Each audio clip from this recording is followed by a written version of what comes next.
Olá, amigos, irmãos, é um prazer poder chegar até você mais uma vez, falando sobre os nossos temperamentos controlados pelo Espírito Santo.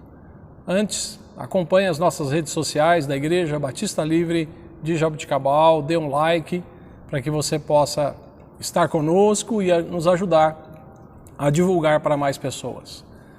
Irmãos, hoje nós vamos encerrar esse nosso assunto.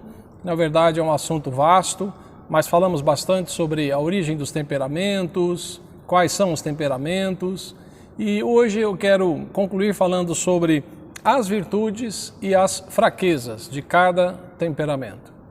Começando primeiramente com o sanguíneo, nós sabemos que o sanguíneo tem como virtudes as seguintes características. O sanguíneo ele é otimista, ele crê em meio às maiores adversidades. Sabemos que o sanguíneo é aquela pessoa que faz amizades facilmente porque ele é cordial, está sempre no meio da roda ali, conversando de maneira alegre, entusiasmada. O sanguíneo, ele aprecia muito fazer novas amizades e gosta de estar perto de pessoas. Ele ama e esquece alguém mais depressa do que qualquer outro temperamento. Essa é a questão do sanguíneo, da sua instabilidade, muitas vezes emocional. Falando então das fraquezas, logicamente todo temperamento tem as suas virtudes e fraquezas, e sabemos que as fraquezas existem hoje por causa da queda do homem, do afastamento que o homem teve de Deus. Mas o sanguíneo tem como fraqueza o fato dele ser muito desorganizado, pouco prático. Também nós vemos que os sanguíneos são agitados, turbulentos. Geralmente o sanguíneo é uma pessoa indisciplinada, que não se coloca debaixo das regras, uma pessoa meio incontrolável. Tem a incrível dificuldade de dizer não, por isso que o sanguíneo acaba se envolvendo com várias atividades. Para o sanguíneo o importante é o urgente, O urgente. Então aparece algo urgente para fazer, ele acaba correndo atrás, por isso ele tem dificuldades na organização do seu tempo, na organização das tarefas. Um exemplo de sanguíneo na Bíblia nós sabemos que é o apóstolo Pedro, muito impulsivo, e ele foi repreendido por Jesus algumas vezes. Aí nós temos o temperamento colérico, cujo exemplo bíblico é o apóstolo Paulo. E é interessante olhar para a vida do apóstolo Paulo e ver ele reagindo, com o seu temperamento de maior parte colérico. As virtudes do colérico é que são pessoas autodisciplinadas. O colérico ele é muito confiante em sua própria capacidade, por uma razão simples. Quando ele começa um projeto, ele vai até o final.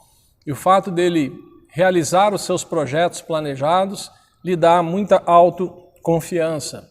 Ele possui capacidade de seguir um projeto acirradamente. Também ele acha normalmente que os seus planos são os melhores. E na verdade não é exatamente que seja um excelente plano, mas o fato é que os coléricos eles têm êxito em tudo o que eles fazem. Por isso eles acabam tendo a sensação de que as suas ideias são as melhores. E também possui forte tendência para a liderança. O apóstolo Paulo era um líder, mas por ser colérico também ele tinha os seus repentes, de um temperamento um pouco explosivo também. As fraquezas do colérico estão na área da insensibilidade com os outros, porque o colérico ele foca muito nas atividades, ele tem uma tendência a não se importar com as pessoas. O colérico é impetuoso, explode com facilidade, ele olha as pessoas como ferramentas ou instrumentos para cumprir os seus propósitos e os seus planos. Por isso o colérico muitas vezes entristece o Espírito Santo com amargura, com ira, rancor. Muitas vezes ele é capaz de falar coisas cruéis.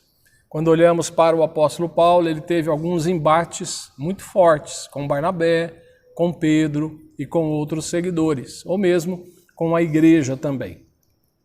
Terceiro temperamento é o melancólico. Melancólico, o exemplo na Bíblia é Moisés. Melancólico é uma pessoa que tende à grande inteligência. Suas virtudes são essas. Possui uma grande sensibilidade para as artes e os valores da vida. Normalmente o melancólico se envolve com as artes, com a música. Pensando numa igreja, pessoal que é envolvido com a parte criativa, especialmente o grupo de louvor, você vai encontrar pessoas melancólicas. Possui forte tendência para o perfeccionismo. Quer fazer as coisas da maneira melhor possível e mais profunda. Eles têm poucos amigos, mas os poucos amigos são amigos fiéis, ou ele desenvolve uma amizade muito fiel. A parte da fraqueza do melancólico é o fato dele estar extremamente inclinado à sua autoanálise, muito para dentro de si. O melancólico, a sua natureza o leva a se ofender com grande facilidade. Também os melancólicos, eles têm uma tendência para dores e doenças, aquilo que nós chamamos de hipocondria, né? Você vai encontrar um melancólico muito hipocondríaco, sempre com dores, buscando remédios. A fraqueza do melancólico é que em casos mais agudos ele tem um complexo de perseguição, que ninguém gosta dele, se concentra mais nos problemas da vida do que nas vitórias. Por isso o melancólico é uma pessoa que tem dificuldade de caminhar em projetos. Esta é a fraqueza do melancólico. E finalmente o quarto temperamento é o fleumático. E na Bíblia nós temos um exemplo de fleumático que foi Abraão. As virtudes do fleumático, as suas forças estão na área do seu bom humor. Ele sabe como ninguém achar graça em alguma coisa, em alguma situação.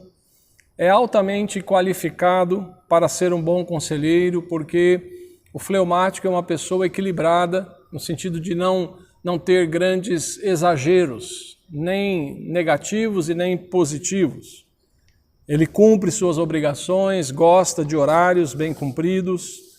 O fleumático é uma pessoa prática, eficiente, também preza pela perfeição das coisas.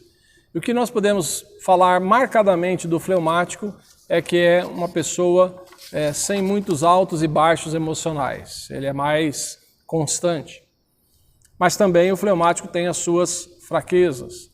O fleumático pode ser uma pessoa morosa, demora para tomar uma decisão, porque pensa muito, no que vai acontecer. Dá a impressão de que é uma pessoa que demora para tomar decisões e engajar-se em projetos.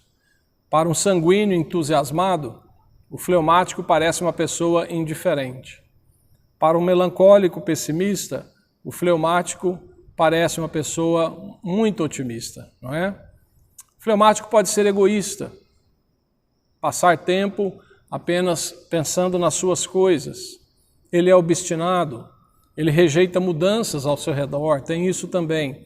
Da forma que o sanguíneo aceita mudanças muito rapidamente, o fleumático já é uma pessoa mais tradicional no sentido de resistir a mudanças.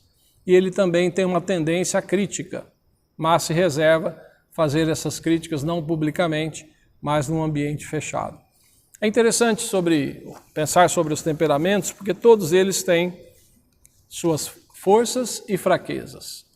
E a nossa conclusão, amados, é que hoje, infelizmente pela queda, o ser humano acabou tendo esse conflito dentro de si e desenvolveu muitas fraquezas em relação ao seu temperamento, mesmo sua personalidade. E a solução nós sabemos, é uma solução que o apóstolo Paulo nos traz no livro de Gálatas, quando ele fala do fruto do Espírito. O fruto do Espírito são essas características positivas geradas pelo Espírito Santo na nossa vida. Amor, alegria, paz, domínio próprio, bondade, fidelidade. Então, a pessoa que tem o Espírito Santo na sua vida, ela pode manifestar esse fruto do Espírito, trazendo todas essas características. É importante notarmos que a Bíblia fala no singular, o fruto. Não são frutos do Espírito, mas o fruto do Espírito é. Essa é a expressão em Gálatas. Apesar de ser várias características, é o fruto de um só Espírito.